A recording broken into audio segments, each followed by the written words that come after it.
History facts you won't believe are true. Sounds interesting.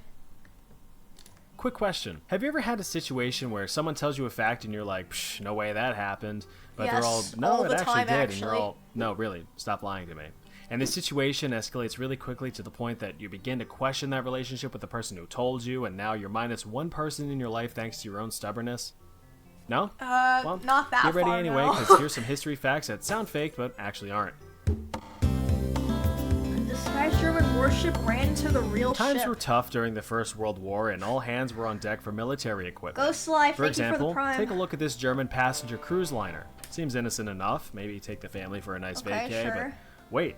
Slap a few huge guns on it, and you've got yourself a formidable fortress of war, and that's exactly what happened to the SS Cap Trafalgar in 1914.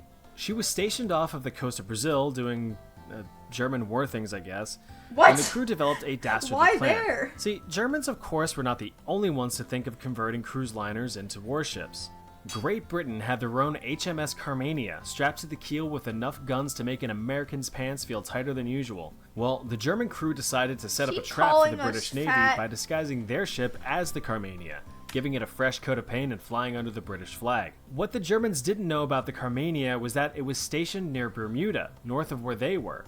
The British knew Germans were doing some evil German war things off the coast of South America somewhere and went to sniff around. I thought he After a meant while, it's they because we're spotted what fat. they thought was another pants are British tight. ocean liner turned warship. Hang on a tick, said the captain. It's my ship, but it's over there. How can it be here, too? The captain did a double take to his own ship and then back to the other liner. Once everything clicked into place, the Carmania pursued the imposter. Ironically enough, the Germans were the ones who were taken by surprise and were like, oh fuck.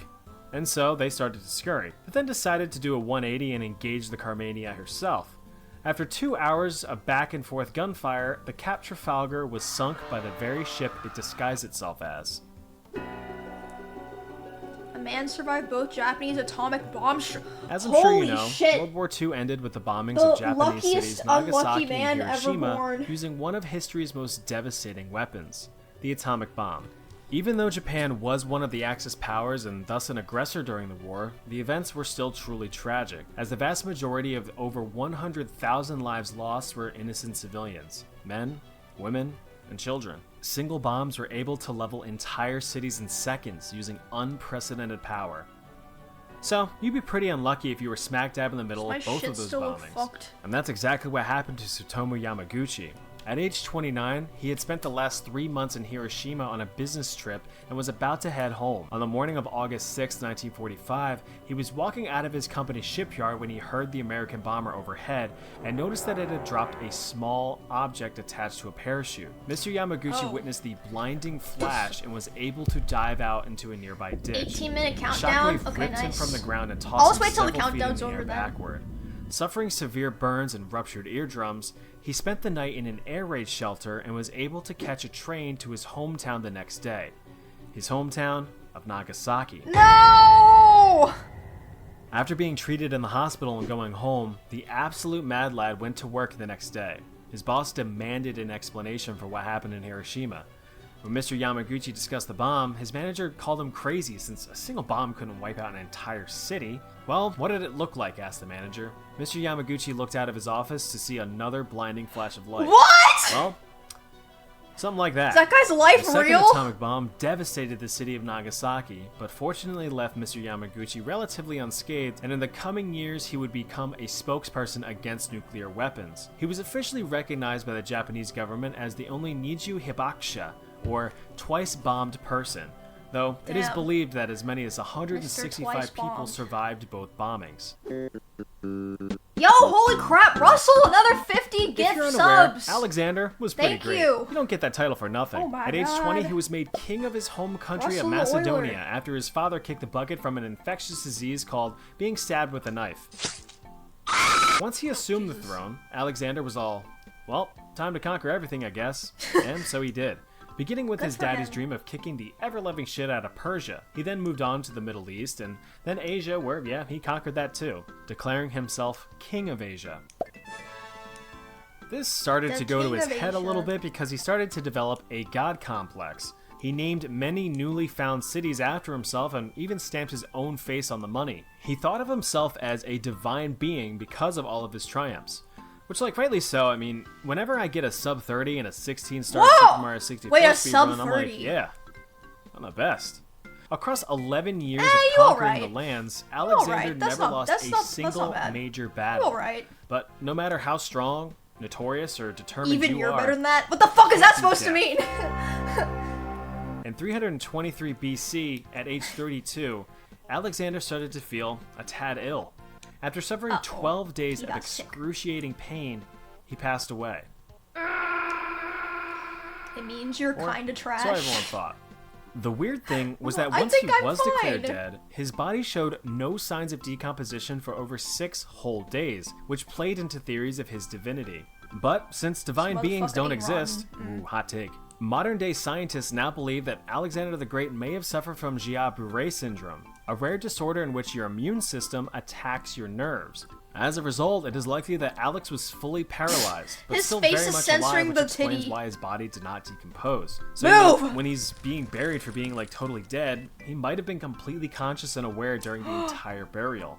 And that's worse than a sleep paralysis demon. The entire war lasts just 38 minutes. Oh, I've The heard this continent before. of Africa was an absolute free-for-all in the 1800s. Although there were many Exploded established Gator, thanks civilizations for and the cultures, Europeans had a different idea. Colonialism.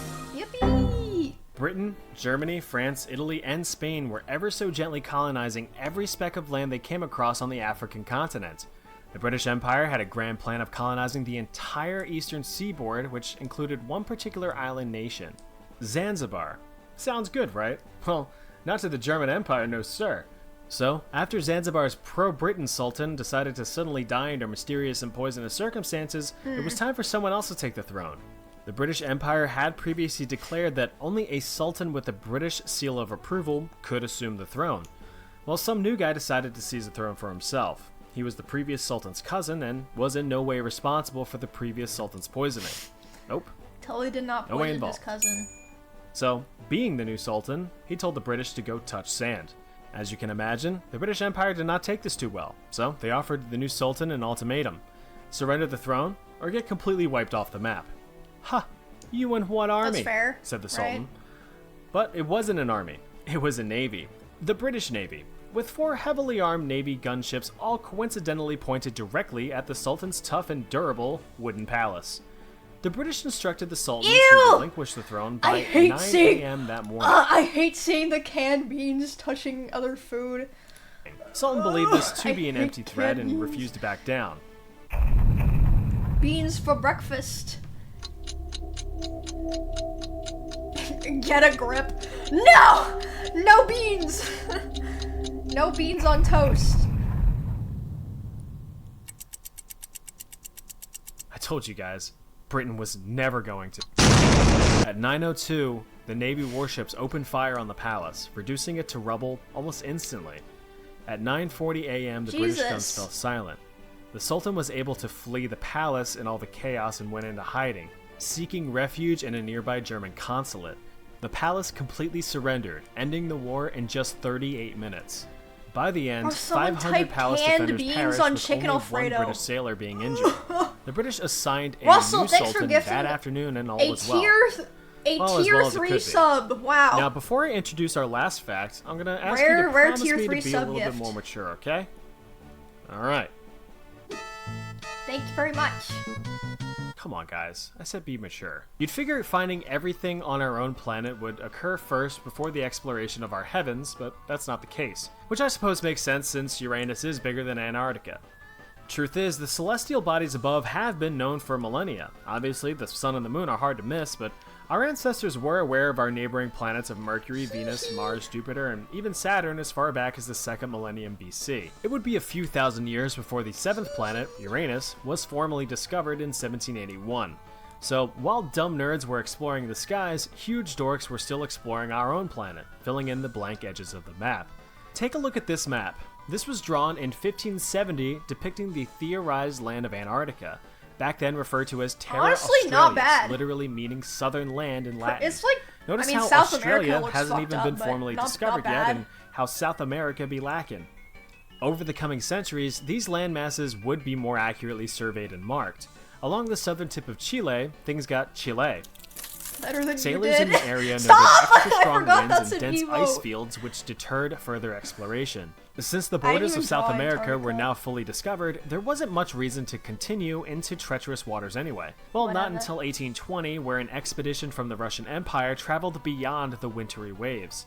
Larger and larger ice shelves had been previously discovered, but of course, a man with a silly name would discover mainland Antarctica, just 3 days before the British sighted the frozen continent on an expedition of their own. Meow, meow, Sucks to suck. meow, meow, meow, Well, meow. there you Got go. You talking about What'd you geography? think? Glad to hear. If No you would one like wants to to hear hear more me talk history about facts, geography, check this yeah. video out. If you don't, alright, Nobody needs to I hear won't that. stop you. Useless history facts.